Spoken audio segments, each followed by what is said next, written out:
Hey guys, tonight we slip into the icy embrace of the Arctic, where the wind howls like a pack of wolves and the stars burn brighter than your phone screen at 2 a.m.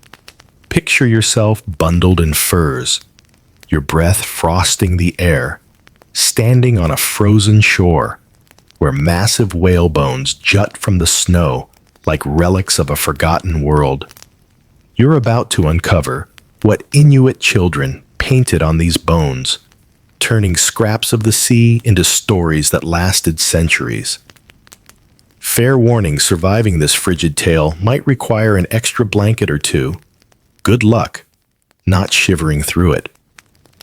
So before you get comfortable, take a moment to like the video and subscribe, but only if you genuinely enjoy what I do here. Drop a comment with your location and local time. I'm curious where you're listening from. Now dim the lights, maybe turn on a fan for that soft background hum, and let's ease into tonight's journey together. You trudge across a snow-dusted Inuit settlement circa 1000 CE, where the air smells of salt and seal fat.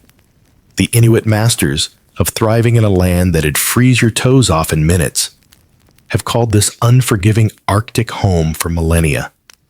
Historians peg their ancestors' migration from Siberia around 3000 BCE, a mainstream fact that roots their resilience in deep time. You spot domed igloos and racks of drying fish, but your eyes lock on a pile of whale bones, ribs, jaws, vertebrae stacked like sacred treasures. These aren't just leftovers from a hunt. They're the backbone of Inuit life. Houses, tools, and even sleds come from these giants of the sea.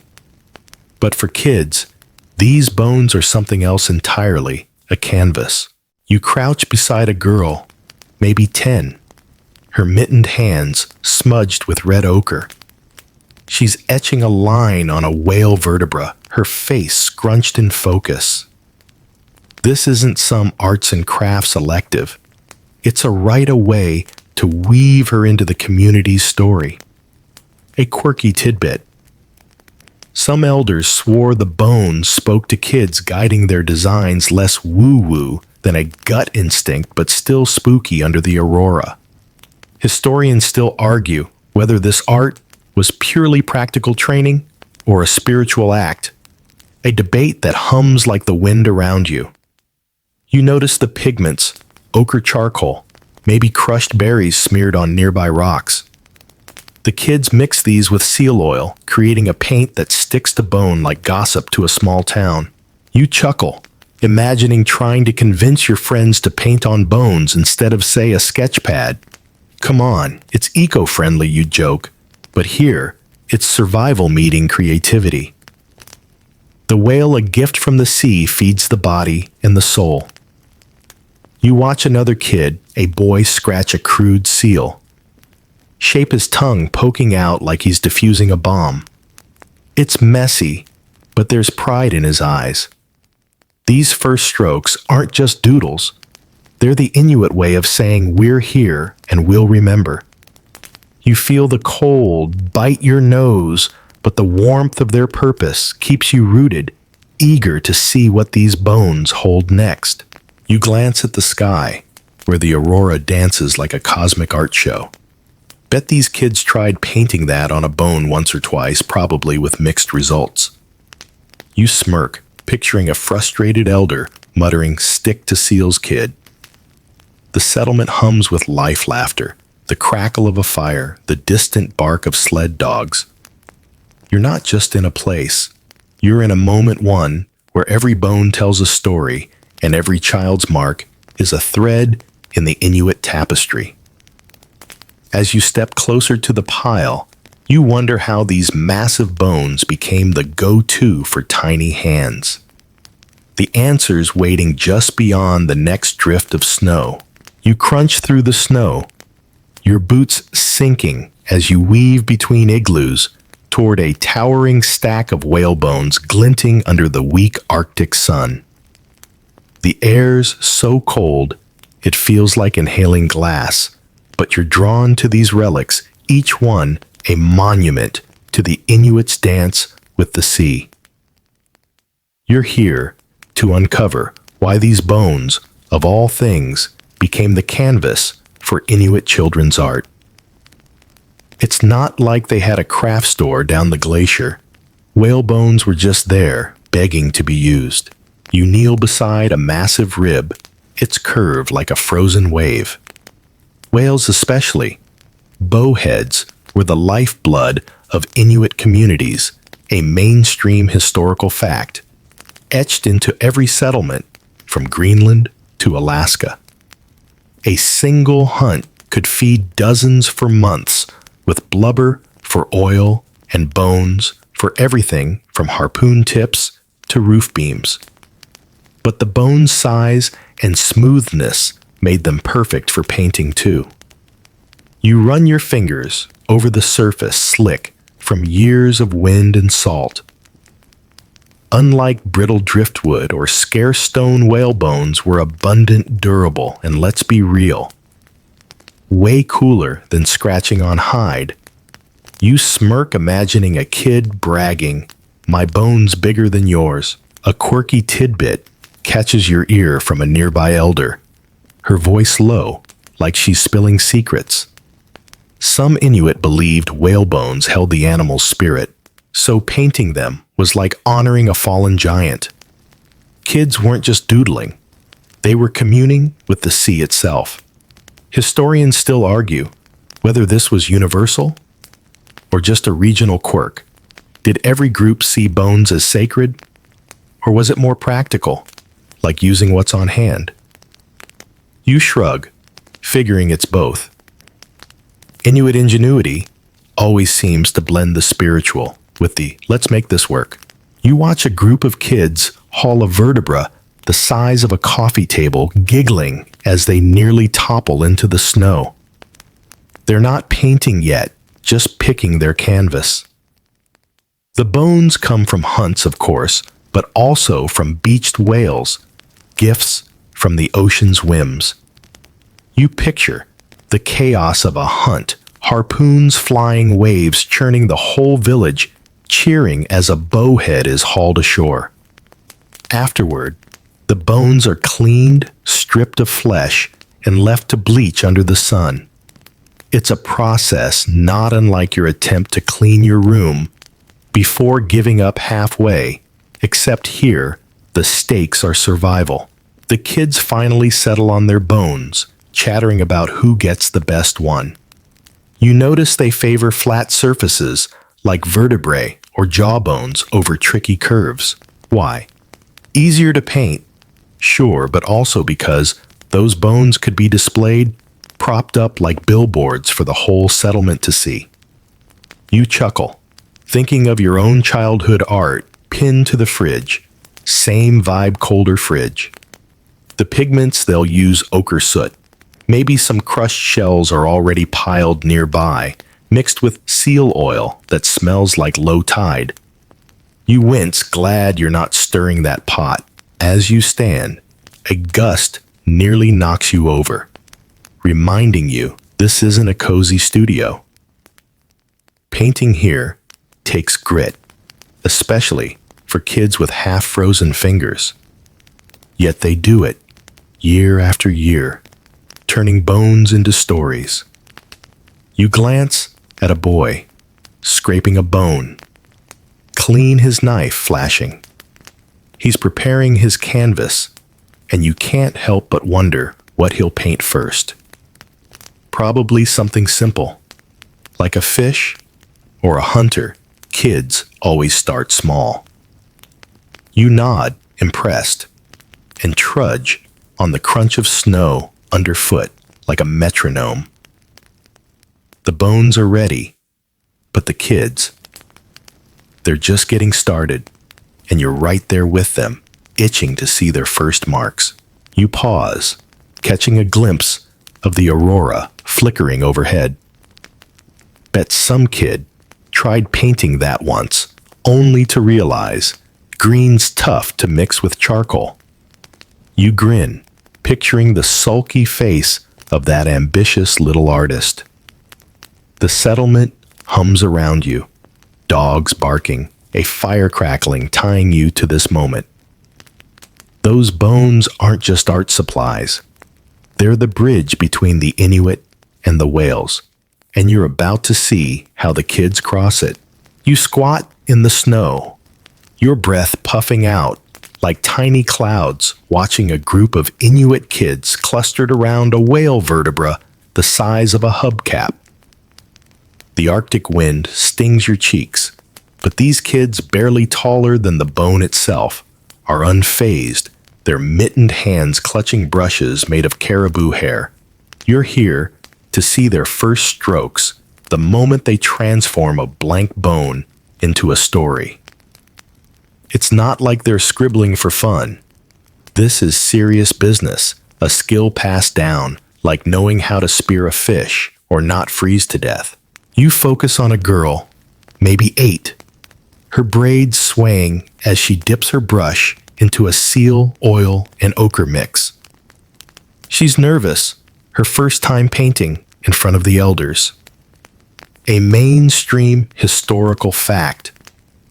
Inuit children were taught art early, often by age 6, to preserve oral traditions through visual storytelling. This wasn't just playtime. It was training to keep their culture alive. You watch her draw a wobbly line, the start of a seal's flipper. It's shaky, but the elder beside her nods, muttering something encouraging.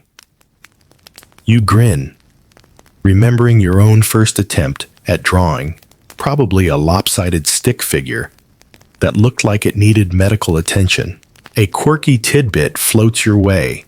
Some kids practiced by painting in the snow with sticks, like Arctic finger painting before touching a bone. It was their version of a rough draft, washed away by the next blizzard. Historians still argue whether this was widespread or just a clever trick. In certain villages, did every kid do snow sketches, or was it a one-off? You shrug, charmed by the idea of snow as a practice canvas. The girl's brush moves again, adding a curve for the seal's body. She's getting the hang of it, though the ochre smudges her mittens like a badge of honor. You shift to another kid, a boy with a chipped front tooth who's attacking his bone with gusto. His design's a hunter stick-like, but fierce mid-throw with a harpoon. The elders don't hover, but they watch, their eyes sharp. This isn't about perfection. It's about intent. You feel the weight of it. These kids are learning to tell their people's story one stroke at a time. The bone's surface drinks the paint, its porous texture grabbing the colors like a greedy sponge. You wince, imagining trying to erase a mistake. Spoiler, you don't. One kid tried, you bet, and got a stern look for it. The air smells of oil and frost, and you chuckle, thinking how your art teacher would have fainted at the lack of easels. Where's the ventilation? You imagine her screeching, as if these kids care about fumes when they're dodging frostbite. Another boy, quieter, paints a simple fish, its fins exaggerated like he's boasting about a catch. You nod, impressed. He's got flair. The elders murmur, pointing at his bone, and you catch a word: balance. They're teaching composition Arctic style, without a single PowerPoint slide. You stand, your knees creaking from the cold, and notice the kids' faces glowing with focus. They're not just painting. They're claiming their place in the village. Remember those whale bones from the last section stacked like treasures? Here's where they come alive under tiny, determined hands. The girl finishes her seal, stepping back to admire it. It's no masterpiece, but it's hers. And you feel a pang of pride for her. The boy with the hunter adds a final dot for an eye, then grins like he's conquered the tundra. As you step away, the aurora pulses overhead, casting a faint green glow on the bones. You smirk, wondering if any kids tried painting that yet probably gave up when the colors wouldn't cooperate. The settlement's alive around you. A dog's yip, the crackle of a fire, the soft hum of elders' voices. These first strokes are just the beginning, and you're itching to see what tools these kids use to make their marks. You trudge forward, the snow crunching ready to get your hands on their brushes, figuratively, of course. No way you're touching that seal oil. You hunker down in the snow, the Arctic chill nibbling at your fingertips as you watch an Inuit kid, maybe 9, fiddle with a makeshift brush that looks like it's seen better days. The whalebone in front of him, a flat, weathered jawbone, gleams faintly under the pale sun, ready for its first splash of color. You're here to get up close with the tools these kids use to paint tools that make your old crayon box look like high-tech gadgetry. The air's sharp with the tang of seal oil, and you're half convinced you'll smell like a fish market by the end of this. You lean closer, eyeing the boy's brush, a bundle of caribou hair tied to a splinter of driftwood with sinew. It's crude, but clever. A mainstream historical fact that Inuit crafted tools from whatever the land and sea coughed up. No art supply stores here, just bones, fur, and ingenuity. The boy dips the brush into a small bone bowl of paint, a gloopy mix of red ochre and seal oil that looks like it could double as war paint. You wince, imagining the cleanup. Spoiler, there isn't any. These kids just wipe their hands on their parkas and call it a day. A quirky tidbit perks you up. Some kids used bird feathers as brushes for finer lines, plucking them from ptarmigan or gulls. It's like they were the original eco-artists upcycling before it was a hashtag. Historians still argue whether feathers were a common tool or a rare flourish. Did every village use them, or just the fancy ones that you smirk picturing a kid proudly waving a feather brush like it's a magic wand? The boy in front of you sticks to caribou hair, though swirling it in the paint with a focus that'd put your old art class to shame. You shift to another kid, a girl scraping a bone with a chipped flint knife to smooth it before painting. The knife's edge catches the light, and you realize it's not just for prep. It's also for carving designs into the bone like an Arctic version of scratch art. You chuckle, remembering your own failed attempt at carving a pumpkin way messier than this girl's steady hand. The tools aren't fancy, flint scrapers, bone needles, even sharpened clamshells for mixing paint. You spot a kid using a stick to stir a batch of charcoal paste, and you're half tempted to whisper, "Stir faster." It's not soup. The paint itself is a whole ordeal. You crouch by a pile of raw materials, ochre rocks, lumps of charcoal, a few crushed shells that shimmer faintly. Mixing them with seal oil or melted blubber takes muscle, and you're glad you're not the one kneading that smelly sludge. The colors are limited reds, blacks, whites, maybe a muddy yellow, if they're lucky, but the kids make it work. You nod impressed, thinking how you'd probably whine about not having neon green. One boy fumbles his bowl, spilling a glob of paint into the snow. He freezes, expecting a scolding, but an elder just laughs. "More snow tomorrow," she says, and you grin at the chill vibe. You stand your legs stiff from crouching and notice the rhythm of it all. Scrape, mix, paint, repeat. Remember those first strokes from the last section, wobbly but full of heart. These tools are what make them possible, turning whalebones into stories. The girl with the flint finishes smoothing her bone and grabs a brush, her face all business. You feel a flicker of awe. She's wielding tools her ancestors perfected, no instruction manual needed.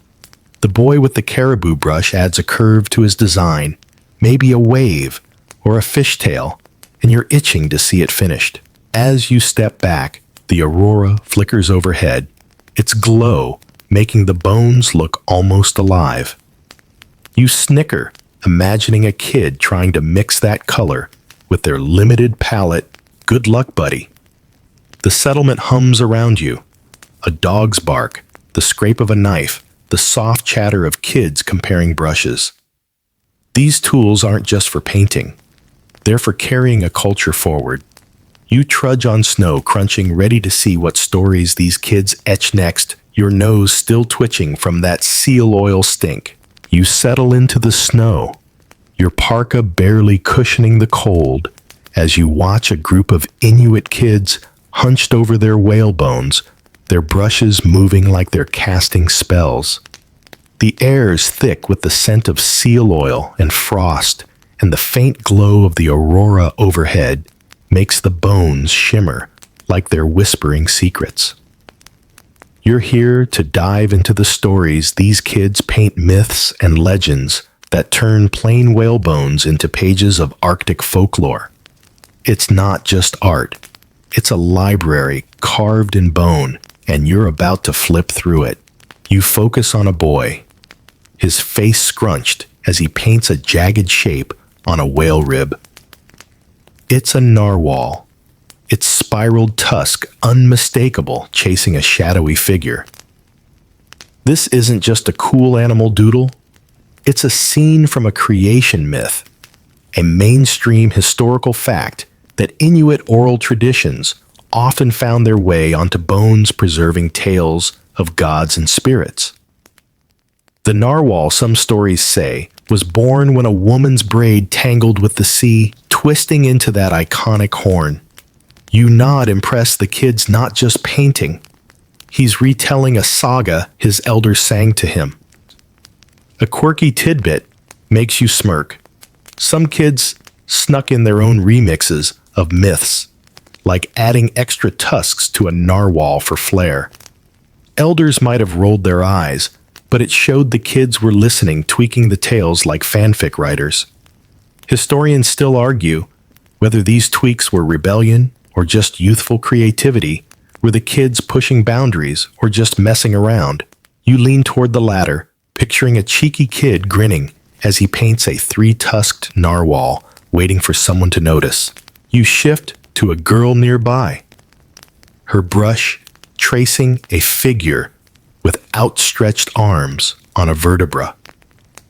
It's Sedna, the sea goddess, her hair flowing like waves. The story goes that Sedna's father tossed her into the ocean, and her severed fingers became seals and whales. The girl's painting is simple stick figure vibes, but the care in her strokes makes it feel holy. You feel a chill, and not just from the wind. These myths aren't bedtime stories. They're the Inuit explaining the world, why the sea gives life, why the whales come. You chuckle, imagining trying to pitch Sedna's tale to a modern movie studio. Too intense, they'd say, and you'd counter. But it's real to them. Another kid, a bit older, paints a trickster raven, its beak sharp on the bone. Ravens in Inuit lore are mischief makers, stealing the sun or dropping clams to crack them. The kid's raven has one eye winking, and you snicker, definitely a kid's touch, not in the elder-approved script. The paint's ochre charcoal, maybe some crushed shell white, bring these stories to life, though the colors are muted like the Arctic itself. You wince, thinking how hard it must be to capture a goddess with just 3 shades. Bet one kid tried mixing a new color and ended up with mud. Been there, kid. You stand your boots crunching and take in the scene, bones scattered like open books, each one holding a piece of Inuit lore. Remember those caribou hairbrushes from the last section? They're working overtime now, weaving sedna and ravens into the whale's remains. The boy with the narwhal adds a final swirl, maybe the sea's current, and steps back proud. You feel a tug of connection. These kids are keeping their myths alive, stroke by stroke. The girl with Sedna's painting catches your eye, her face calm but fierce, like she's channeling the goddess herself. As you move on, the aurora pulses above its greens and purples, mocking the kid's limited palette. You grin, imagining one of them staring up, muttering, "Why can't we paint that?" The settlement's alive around you. A fire's crackle, a dog's distant yip, the soft hum of an elder's story. These mythic paintings are just one layer of the kid's art, though. You're curious what else they etch onto these bones, maybe scenes from their own lives, not just the gods. You trudge forward, snow biting your ankles, ready to find out. You crouch in the snow, your breath fogging the air, as you watch an Inuit kid, maybe 10, smear charcoal paste across a whale vertebra with a caribou hairbrush. The bone's surface drinks the black like it's thirsty, and you're mesmerized by the scene taking shape. A hunter, a sled, a dog with comically big ears. You're here to see what these kids paint about their everyday Arctic life, the moments they capture when they're not busy with gods or narwhals. It's like peeking into their diary, except it's written on whale bones and smells faintly of seal oil. You lean closer, the cold numbing your nose as the boy adds a wobbly line for the sled's runner. Inuit children often painted scenes of daily life, a mainstream historical fact that shows how art doubled as a record of their world hunts, travels, even the occasional snowball fight. This kid's hunter is chasing a seal, the spear raised high, and you can almost hear the crunch of snow underfoot. It's not mythic. It's just Tuesday in the Arctic, and you're struck by how normal it feels, like snapping a photo of your own day. A quirky tidbit makes you chuckle. Some kids exaggerated details for laughs, like painting dogs with ears bigger than their heads, or hunters with absurdly long spears. It was their way of flexing creativity, sneaking humor into the bone archive. Historians still argue whether these flourishes were just kid antics or subtle social commentary. Were they poking fun at a grumpy uncle who hunted poorly? You grin, betting on the antics, imagining a kid giggling as he paints a dog that looks more like a cartoon wolf. You shift to a girl nearby. Her brush, tracing a family scene on a whale rib. 3 figures, probably her parents and a sibling, hauling a fish net. The net's lines are shaky, but the figure's mittens are comically oversized, and you snicker definitely. Her spin on things. The Arctic life she's painting isn't glamorous. Fishing, sewing skins, dragging sleds through blizzards. Yet there's pride in her strokes, like she's saying, "This is us, and we're tough as heck." You nod, thinking how your own childhood art probably featured less heroic stuff, like a poorly drawn cat or a pizza slice. Another kid, a quiet one, paints a lone figure ice fishing the hole in the ice, a perfect circle. You're impressed. He's nailed the perspective, even if the fish looks suspiciously like a smiley face. The paints that ochre charcoal shell mix you're getting used to give these scenes a muted glow, like old Polaroids. You wince, imagining the struggle to make a fishing scene pop with just 3 colors. Bet one kid tried painting a blizzard and gave up when it looked like a smudge. You've been there trying to draw rain and ending up with scribbles. You stand, your knees creaking, and take in the bones scattered around each one, a snapshot of Inuit life. Remember those mythic narwhals and sednas from the last section.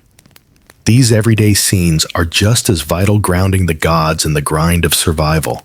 The boy with the hunter adds a final dot for the seal's eye, his grin wide. You feel a pang of connection. These kids are immortalizing their world one bone at a time. The girl with the family scene steps back, tilting her head like an art critic, and you're rooting for her to love her work. The aurora flickers above its colors, taunting the kid's limited palette, and you smirk, picturing one of them glaring up like show-off. The settlement hums a dog's bark, the scrape of a sled, an elder's low laugh. These daily life paintings aren't just art. They're a mirror reflecting what it means to be Inuit. You're curious now about the deeper meanings behind these scenes. Maybe there's more to those big-eared dogs than just a joke. You trudge on snow, crunching ready to dig into the symbols woven into these bones. You sink into the snow, the Arctic cold seeping through your parka, as you watch an Inuit kid, maybe 11, etch a pattern of interlocking triangles onto a whale jawbone with a flint-tip tool. The air is sharp, carrying the faint whiff of seal oil and salt, and the bone's surface glows under the dim sun, its new design catching your eye like a secret code. You're here to uncover the spiritual meanings woven into these children's bone paintings, the symbols that go beyond hunters or fish to something deeper, something sacred. It's like decoding a message from the Arctic itself, and you're all in. You lean closer, squinting at the kids' triangles, which spiral into a shape like a star. These aren't random doodles. They're symbols of the cosmos. A mainstream historical fact that Inuit art often carried spiritual weight, reflecting beliefs about the sky, sea, and spirits. The triangles might represent the aurora, or the path of stars, guiding hunters' home stories, say the sky's a map for the soul. You feel a shiver, not just from the cold, as the kid adds a dot in the center, maybe a star or a spirit's eye. It's quiet work, but it feels loud with meaning. A quirky tidbit makes you grin. Some kids painted lucky symbols, like a wonky spiral, believing it'd bring a good hunt or calm seas. Elders might have sighed at the superstition, but they let it slide. Kids being kids. Historians still argue whether these symbols were truly spiritual or just hopeful wishes. Did they carry real power, or were they Arctic good luck charms?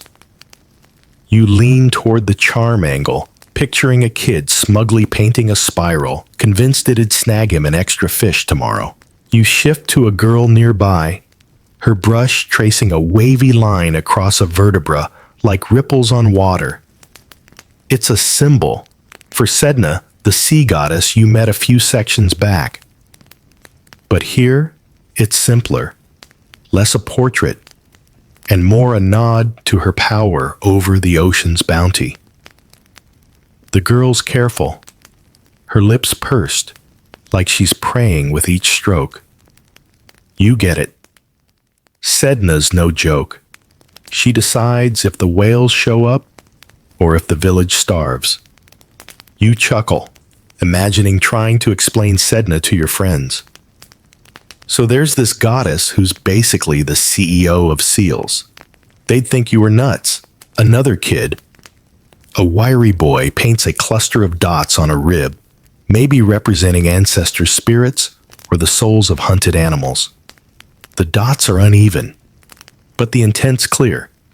He's honoring something bigger than himself. The paint's ochre charcoal, that crushed shell white, give the symbols a stark beauty, like they're carved from the Arctic's heart. You wince thinking how tricky it must be to make a cosmic spiral with a caribou hairbrush.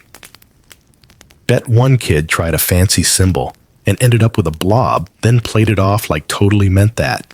You stand your boots crunching and take in the bones around you, each one a canvas of belief.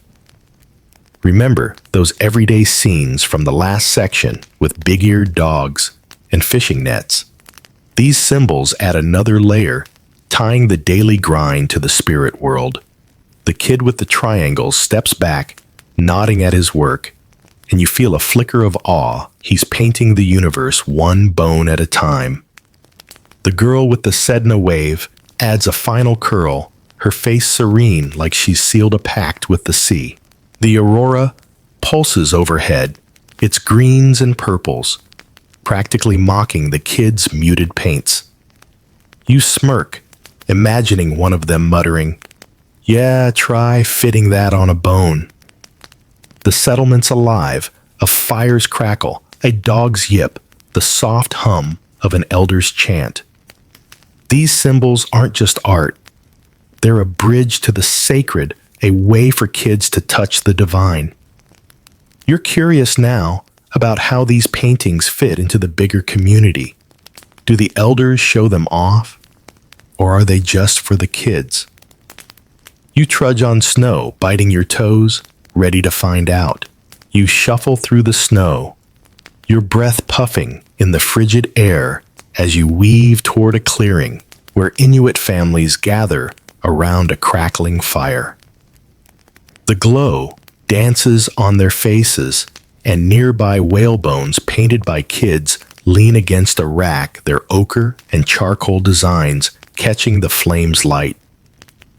You're here to join the community's heartbeat, to see how these children's bone paintings shine in gatherings not just as art, but as a thread in the Inuit's social fabric. The wind howls, but the warmth of the crowd pulls you in like a cozy blanket. You settle near the fire, the smoky tang of burning driftwood mixing with the ever-present seal oil scent. The kids' bones aren't tucked away. They're front and center, propped up like trophies. A mainstream historical fact. Inuit communities used art, including children's, in gatherings to share stories and strengthen bonds, especially during long winter nights. An elder points to a vertebra with a wobbly seal painting, praising the girl who made it. She beams half hidden in her parka, and you can't help but smile. Her art's a big deal, like getting your essay read aloud in class. A quirky tidbit makes you chuckle. Some gatherings turned into impromptu art critiques, with elders playfully roasting a kid's wonky fish or oversized hunter. It was less about perfection and more about sparking laughter, keeping the vibe light. Historians still argue whether these critiques were teaching moments or just fun. Did they shape the kids' skills, or were they Arctic stand-up comedy? You lean toward comedy, picturing an elder deadpanning nice seal. But why is it flying while everyone cackles? You notice a boy, maybe 10, clutching a bone with a raven, painting its beak comically sharp. He's nervous, presenting it to the group as part of a story about a trickster spirit. The elders nod, one adding a line to the tale, and you realize the bone's a prop, a way to make the story stick. You nod impressed. It's like a PowerPoint slide, but cooler and smellier. Another kid, a girl, shows her bone with Sedna's wavy lines, tying it to a song about the sea. The crowd hums along, and you feel the rhythm, like you're part of something ancient. The fire pops, sending sparks skyward, and you wince, hoping no one's parka catches. You chuckle, imagining trying to explain this scene to your friends. So they show off bone art, like it's a gallery opening, but with more snow. The kids' paintings, those seals, ravens, and cosmic triangles from earlier sections, aren't just personal projects. They're communal glue, sparking stories, songs, and the occasional good-natured jab.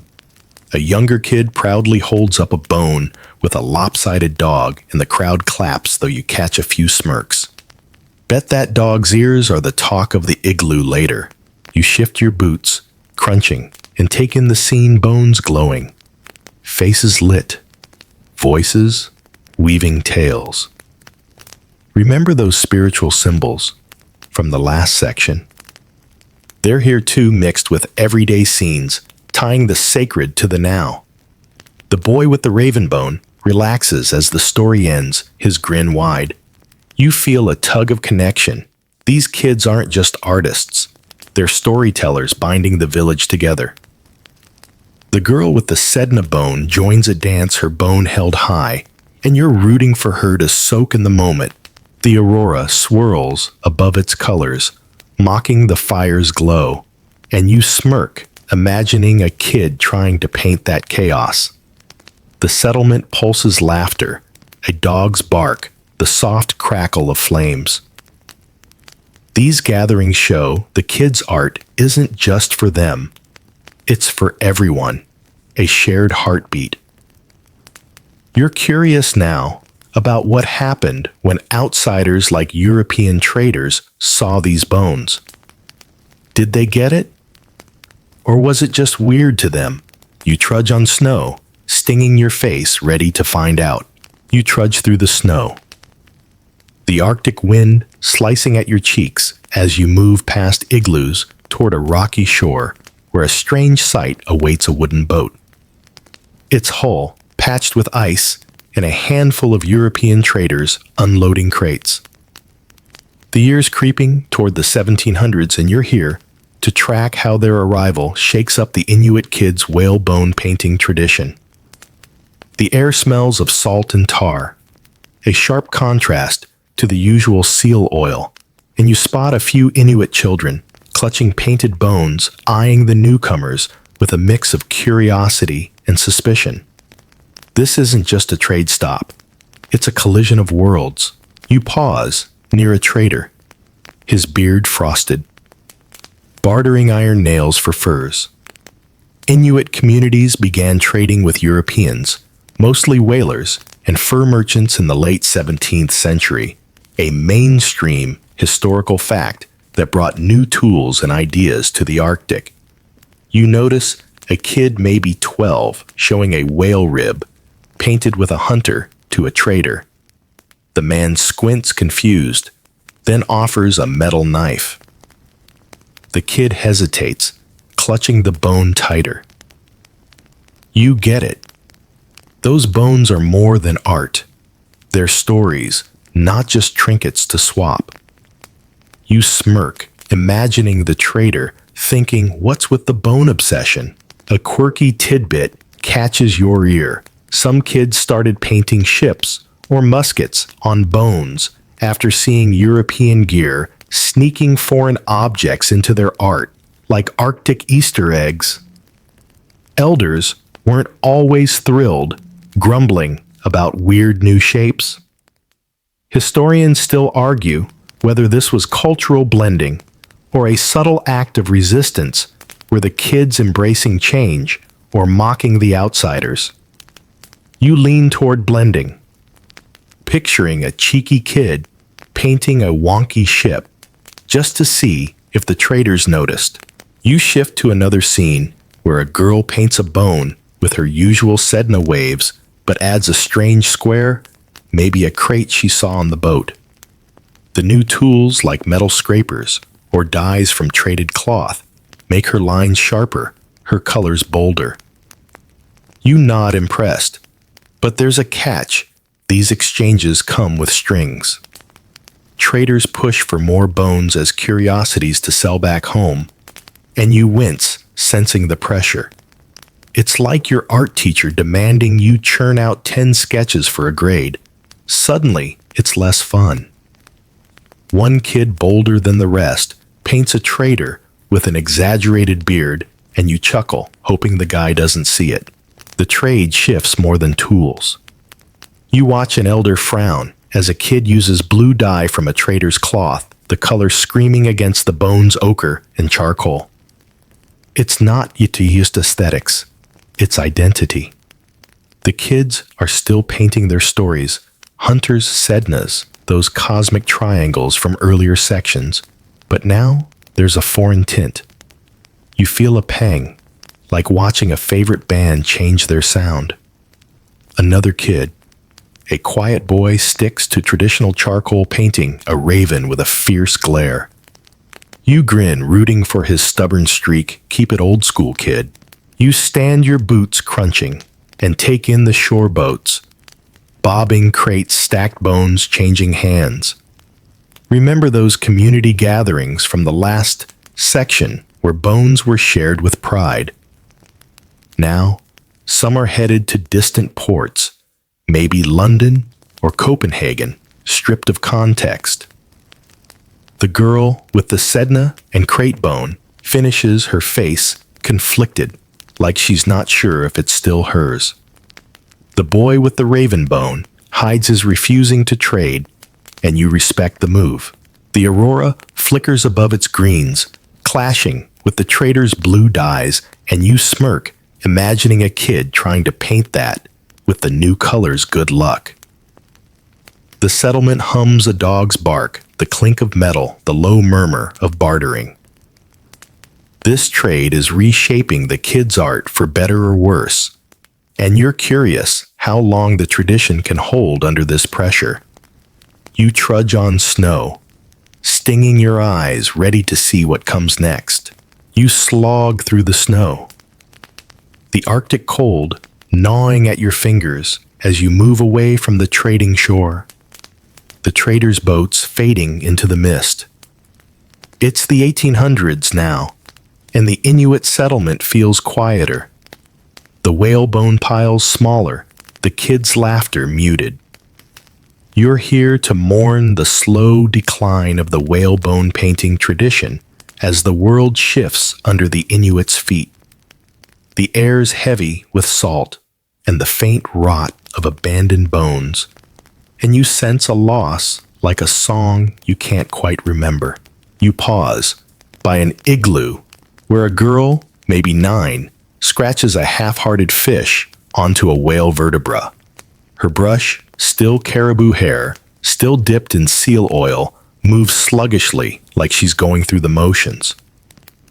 A mainstream historical fact, by the 19th century, European whaling and colonial pressures slashed whale populations and disrupted Inuit life, leaving fewer bones for art and less time for traditions. The girl's bone is chipped, not the smooth canvas her ancestors used. You wince, feeling the scarcity, like trying to paint with a dried-up marker. A quirky tidbit lifts your mood briefly. Some kids' defiant painted protest scenes like whales fleeing ships on the last bones they could find. It was their way of saying, "We see what's happening." Historians still argue whether these were conscious acts of defiance or just kids reflecting their world. Did they grasp the crisis, or were they just drawing what they saw? You lean toward defiance, picturing a kid smirking as she paints a whale outsmarting a harpoon. You shift to a boy nearby, his bone barely painted, just a smudge of ochre. He's distracted, glancing at a missionary's wooden cross planted in the snow. Colonial schools and churches pushing paper and pencils are pulling kids away from bones. You feel a pang. Those schools aren't teaching sedna or ravens. They're teaching hymns and math. It's not evil, but it's erasure, slow and steady. You chuckle bitterly, imagining a missionary baffled by a bone painting. Why not just use a notebook? Because, buddy, a notebook doesn't carry a whale's spirit. The decline isn't just about bones. You notice fewer elders teaching their hands, busy with traded goods, metal pots, guns that make life easier, but crowd out the old ways. The kids still paint, but it's rushed, squeezed between chores or lessons. One girl, bolder, paints a hunter on a cracked rib.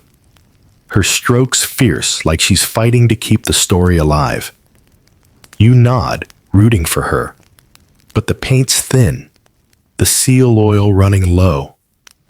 Bet another kid tried mixing paint with trader's dye and got a weird purple mess, desperate times, weird solutions.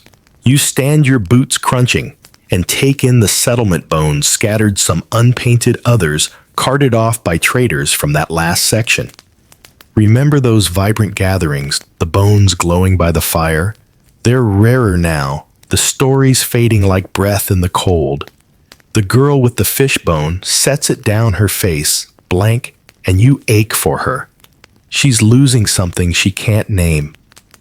The boy with the smudged bone tosses it aside, heading for the missionary's tent, and you sigh, feeling the tradition slip. The aurora flickers above its colors, faint like it's grieving too. You smirk, imagining a kid trying to paint that with their dwindling supplies, talk about a lost cause. The settlement's quiet, a dog's whine, the creak of a sled, the distant hum of a hymn. The whalebone art is fading, a victim of empty seas and new ways, and you're left wondering if it can ever come back. You trudge on snow, clogging your boots, ready to see if there's hope yet. You crunch through the snow, the Arctic air biting your nose as you step into a modern Inuit community, the hum of snowmobiles replacing the sled dog's barks. It's the late 20th century shading into the present, and you're here to cheer the revival of Inuit children's whalebone painting, a tradition clawing its way back from the brink. The settlement's a mix of old and new igloos swapped for prefab houses, but whalebones still dot the landscape, some freshly painted. The smell of seal oil lingers, now joined by the faint whiff of acrylic paint, and you feel a spark of hope, like catching a favorite song on the radio. You huddle near a community center where kids bundled in parkas and sneakers cluster around a whale vertebra under a tarp.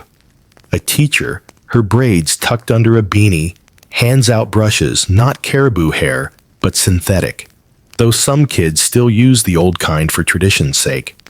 A mainstream historical fact, starting in the 1970s, Inuit cultural revitalization movements fueled by land rights victories and pride in heritage began bringing back lost arts, including bone painting. The kids dip into pots of ochre and charcoal mixed the old way, and you grin, they're picking up where their great-grandparents left off. A quirky tidbit makes you chuckle. Some kids sneak pop culture into their bones, painting whales with sunglasses or hunters on snowmobiles. Elders laugh, calling it new stories for new times. Historians still argue whether this revival is pure tradition or a modern remix. Does it honor the past or reshape it? You lean toward remix, picturing a kid proudly showing a bone with a whale rocking, shades like it's ready for an Arctic music video. You focus on a girl, maybe 10, painting a Sedna figure, her waves curling like they did centuries ago. Her brushworks steadier than those wobbly first strokes you saw way back, thanks to classes blending Inuit lore with art basics. She's using acrylic for brighter blues, a nod to the trader's dyes from that chaotic trade era. But her Sedna's all tradition, fierce and sea-bound. You nod, impressed. It's like she's channeling the goddess while scrolling TikTok on the side. Another kid, a boy, paints a hunter, but his spear's a harpoon gun, a modern twist. You smirk, thinking how your own childhood art never tackled anything this cool. The revival isn't all smooth. You notice a kid struggling with a cracked bone. Whales are still scarce, a hangover from the 19th century overhunting you mourned last section. Some bones are sourced ethically from beached whales, others donated by museums returning artifacts. You wince imagining the paperwork. Bet one kid tried painting on driftwood instead. and got a splintery disaster. The teacher encourages them, her voice calm, and you feel the community's resolve. This art matters, and they'll make it work. You stand your boots squeaking on packed snow and take in the scene: bones, gleaming kids, chattering paints splashing. Remember those fading traditions. The empty bone piles. They're fighting back one stroke at a time. The girl with the sedna bone adds a final swirl, her smile bright. The boy with the harpoon gun steps back, high-fiving a friend, and you're rooting for them all. This isn't just art. It's defiance, a middle finger to erasure. The aurora dances above its colors bolder, like it's cheering too. You grin, imagining a kid trying to paint that with their new acrylics, probably closer than their ancestors got. The settlement buzzes a snowmobile's roar. Kids' laughter, the teacher's soft praise. The revival's alive, but you're curious about the artists carrying this forward, the ones who grew up painting bones and made it their life's work. You trudge on snow, dusting your parka, ready to meet them. You weave through the snow-dusted streets of a modern Inuit community, the Arctic sun, low and pale, casting long shadows from prefab houses and the occasional whalebone propped against a wall. The air hums with the buzz of a distant snowmobile and the faint scent of acrylic paint, a sign of the revival you cheered last section. You're here to meet contemporary Inuit artists, grown-ups, who started as kids painting bones and now carry the tradition into galleries, museums, and beyond. It's like catching up with those kids from centuries ago, all grown up and still telling stories. You duck into a community art studio, the warmth hitting you like a hug after the cold. Inside, a woman in her 30s, her parka slung over a chair, works on a massive whale rib, her brush tracing a narwhal under a starry sky. Her name's Kamutiik, a mainstream historical fact in the making artists like her trained in both traditional bone painting and modern techniques are bridging Inuit heritage with global art scenes. She started as a kid smearing ochre on vertebrae, and now her work sells in Toronto and Copenhagen. You nod, impressed her narwhals got the same soul as those ancient ones, but with a sharper edge. A quirky tidbit makes you grin. Some artists sneak modern tech into their bone art, like carving QR codes, linking to Inuit stories, or painting drones alongside ravens. It's a flex, blending old bones with new tools. Historians still argue whether this is innovation or dilution. Does it strengthen the tradition or make it too worldly?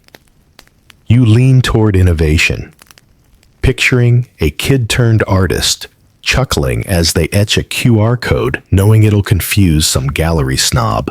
You shift to another artist, a man named Siku, sanding a whale jawbone nearby.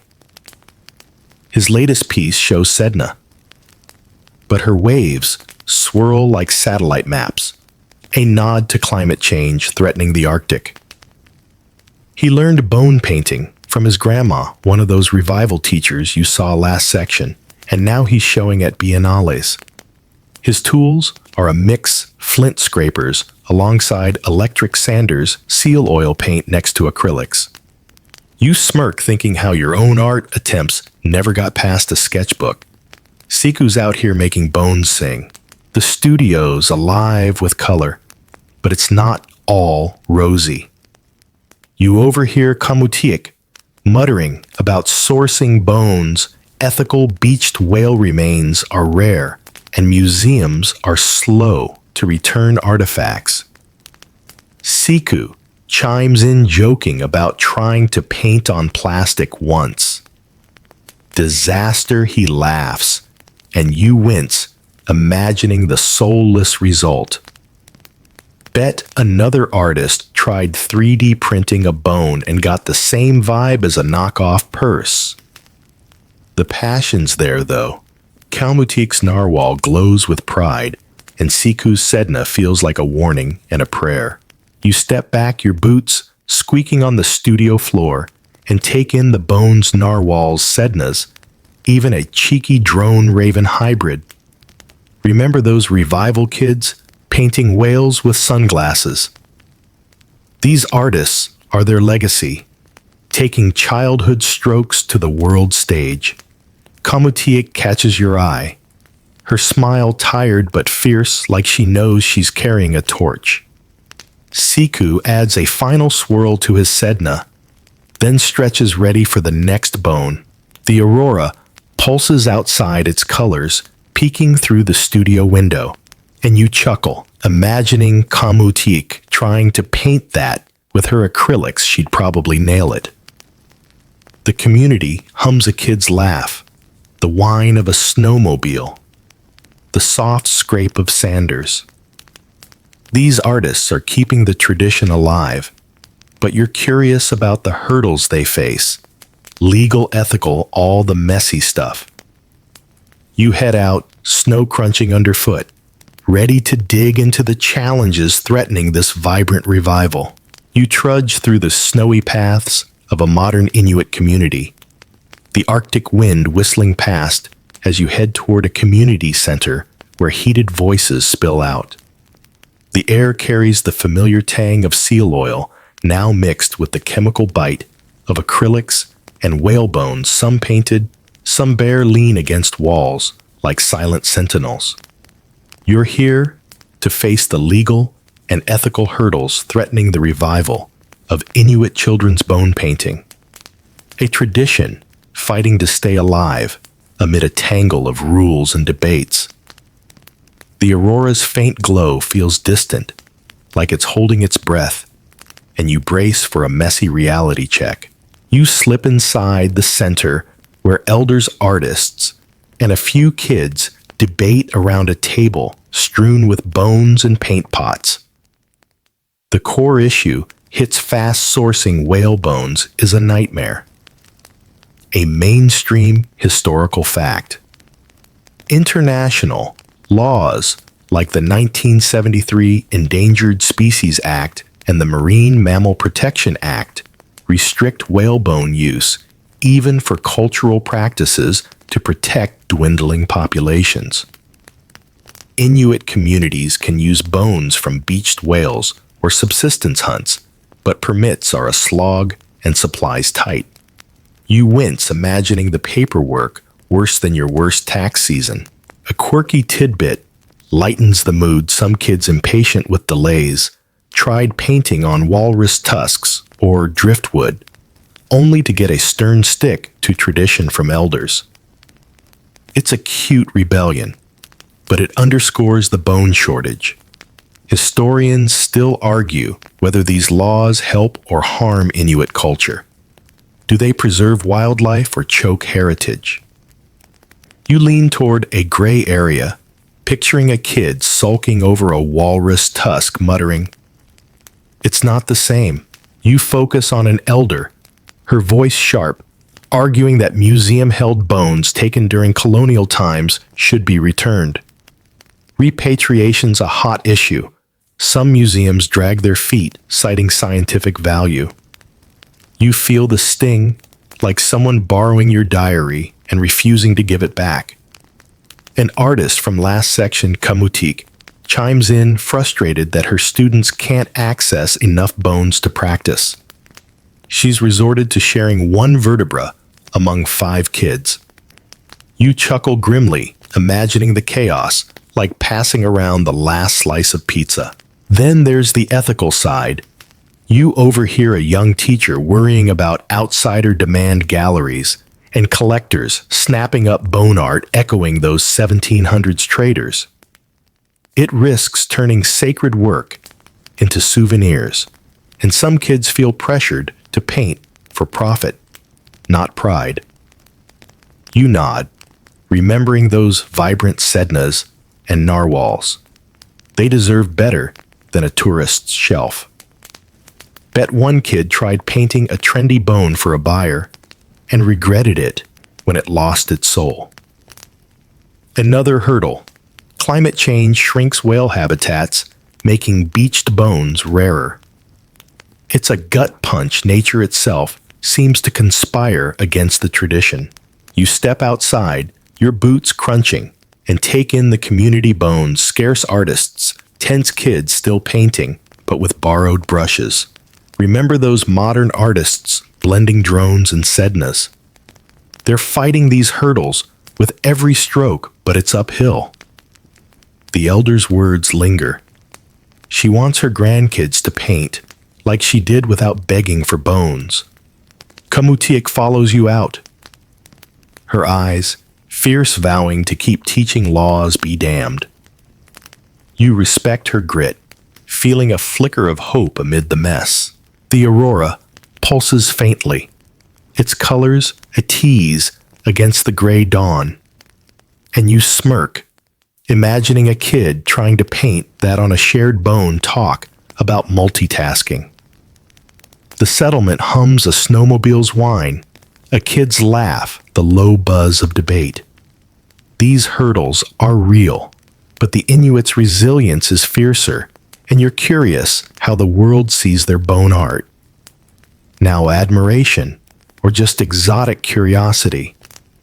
You trudge on snow, clinging to your parka, ready to find out. You crunch across the snowy expanse of a modern Inuit community, the Arctic chill nipping at your ears as you head toward a small gallery tucked between prefab houses. The air hums with the faint buzz of a generator and the sharp scent of fresh paint, a nod to the bone art revival you've been tracking. You're here to explore how the world views Inuit children's whale bone paintings today, whether it's genuine admiration or just exotic curiosity. The aurora's soft glow feels like a spotlight, and you're ready to see where these bones land on the global stage. You step into the gallery where whale bones painted by kids and adult artists line the walls, their ochre seals and acrylic sednas glowing under LED lights. A mainstream historical fact since the 1990s, Inuit art, including bone paintings, has gained traction in global markets with exhibitions in cities like New York, London, and Tokyo. You spot a vertebra with a kid's wobbly narwhal priced for collectors and feel a mix of pride and unease, like your childhood doodles being sold at auction. Visitors, some local, some tourists, murmur in awe, snapping photos. You nod, glad the art's seen, but wonder what they really get. A quirky tidbit makes you grin, some collectors clueless about Inuit culture. Buy bones thinking they're ancient relics, only to learn they're from a 12-year-old's art class. Galleries now add plaques to avoid the mix-up. But it's a funny fumble. Historians still argue whether global appreciation honors Inuit heritage or risks commodifying it. Does the world value the stories or just the exotic vibe? You lean toward a bit of both, picturing a collector proudly showing off a bone, oblivious to its Sedna myth. You focus on a group of tourists, one snapping a selfie with a bone painted with a hunter on a snowmobile, a nod to those pop culture twists from the revival. They call it cool, but skip the plaque explaining its cultural weight. You wince, feeling the gap. It's like praising a book for its cover. Meanwhile, a curator chats with an Inuit elder discussing a bone's spiritual triangles, those cosmic symbols from way back. She listens, nodding, and you feel a flicker of hope. Some folks get it diving past the surface. You chuckle, imagining a tourist trying to explain a bone painting to friends. It's a whale thing, The global stage isn't just galleries. You learn. Inuit kids' bones have popped up in online auctions and even social media with hashtags like #Inuit art trending. It's exposure, sure, but it risks diluting the art's soul, like those ethical worries from last section. One kid's bone a raven with a QR code went viral for its techie flair, and you smirk impressed by the hustle. Bet another kid tried posting a bone painting and got trolled for its weird colors. Welcome to the internet, kid. You step outside, your boots squeaking, and take in the community, debones them, in galleries, kids still painting, the world watching. Remember those legal hurdles, the bone shortages. They make this global reach bittersweet. Every bone shown is a small victory. The elder from the gallery follows you out, her eyes sharp, saying, "They love our art, but do they love us?" Her words hit hard, and you're left chewing on the question, hoping the admiration runs deep. The aurora swirls above its colors, bold like it's posing for the world's cameras. You grin, imagining a kid trying to paint that for a global buyer, probably with extra flair to go viral. The settlement pulses a kid's laugh, a snowmobile's roar, the soft hum of gallery chatter. The world's eyes are on Inuit bone art, but you're curious about what's next. Can this tradition keep growing? You trudge on snow, dusting your hood, ready to dream about the future. You wander through the snowy streets of a modern Inuit community, the Arctic air crisp as it brushes your cheeks, carrying the faint hum of a snowmobile and the distant laughter of kids. Whale bones, some freshly painted dot the landscape catching the pale sun's glow. You're here to dream about the future of Inuit children's bone painting, to imagine what the next generation might create with these ancient canvases. The settlement feels alive, a blend of past and present, and you're ready to peer forward, your boots crunching softly as the aurora begins to fade into dawn. You pause by a schoolyard where kids' parkas, unzipped, huddle around a whale vertebra, their brushes splashing acrylics and traditional seal oil mixes. A mainstream historical fact. Inuit cultural programs, growing since the 2000s, now integrate bone painting into school curricula, ensuring kids learn their heritage alongside math and science. You watch a boy, maybe 11, paint a hunter riding a drone, a cheeky nod to the techie art you saw earlier. His grin's infectious, and you feel a surge of optimism. These kids aren't just preserving tradition, they're reinventing it bold as ever. A quirky tidbit makes you chuckle. Some kids dream of digital bones using 3D modeling to design virtual whale bones for painting online. It's a wild idea blending Arctic roots with VR galleries. Historians still argue whether tech will sustain or sideline the physical tradition. Will it keep the spirit alive or turn it into pixels? You lean towards sustain, picturing a kid in 2050, proudly painting a virtual Sedna, her waves shimmering on a screen. You shift to a girl nearby, her brush tracing a narwhal under a melting ice cap, a quiet nod to climate change. Her work feels urgent, like Siku's satellite-inspired Sedna from the artist section. Schools now teach kids to weave environmental stories into their art, a new layer atop the myths and daily scenes you followed. You nod, impressed, her narwhal's a call to action, not just a pretty picture. The tools are evolving to synthetic brushes, eco-friendly paints, even apps to sketch designs first. You smirk imagining your own clumsy childhood art attempts with an app probably still a mess. The future's not without shadows. You overhear a teacher sigh about bone shortages, those legal and ethical hurdles still looming.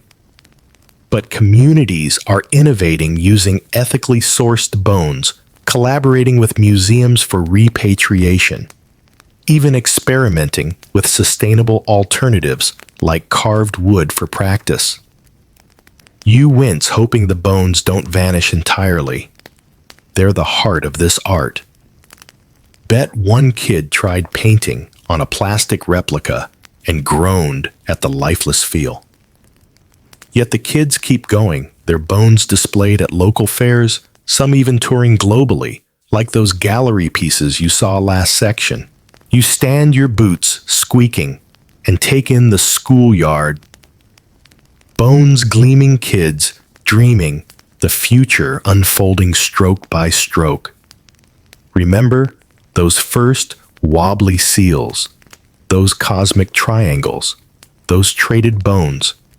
They've led here to a generation ready to paint their world drones melting ice and all. The boy with the drone hunter adds a final star, his eyes bright.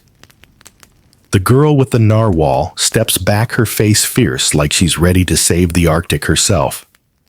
You're rooting for them for every bone they'll paint. As the sun climbs, the settlement softens its edges, blurring in the morning light. Your steps slow. The snows crunch, fading to a whisper. The kids' voices drift gentle now, like waves lapping a quiet shore.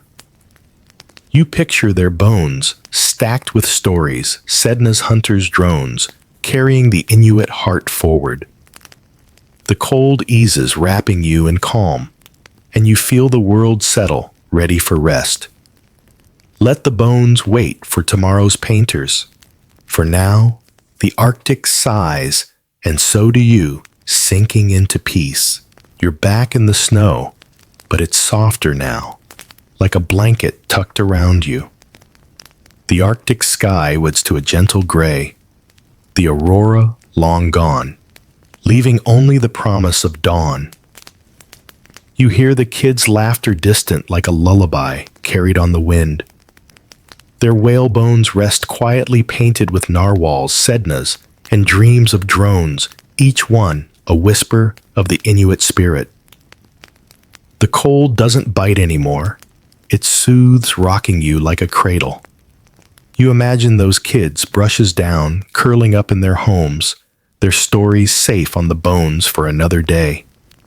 The settlement hums softer, slower, its heartbeat steady as you drift. No need to trudge on now. Let the snow fall. Let the bones wait. You're warm, you're safe, and the Arctic holds you close, its tales woven into your dreams. Sleep well, wrapped in the quiet of a world that endures.